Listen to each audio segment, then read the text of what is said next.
حضور اکرم صلی اللہ علیہ وآلہ وسلم نے وحی کے رک جانے کے زمانے کے حالات بیان فرماتے ہوئے کہا کہ ایک روز میں چلا جا رہا تھا کہ اچانک میں نے آسمان کی طرف ایک آواز سنی اور میں نے اپنا سر آسمان کی طرف اٹھایا۔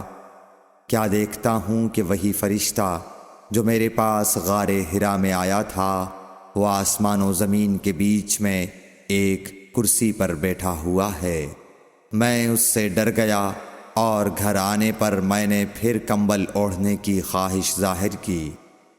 اس وقت اللہ پاک کی طرف سے یہ آیات نازل ہوئیں، اے لحاف اوڑھ کر لیٹنے والے، اٹھ کھڑا ہو اور لوگوں کو عذاب الہی سے ڈرا، اور اپنے رب کی بڑائی بیان کر، اور اپنے کپڑوں کو پاک صاف رکھ اور گندگی سے دور رہ۔ اس کے بعد وہی تیزی کے ساتھ پے در پے آنے لگی۔ صحیح بخاری حدیث نمبر 4۔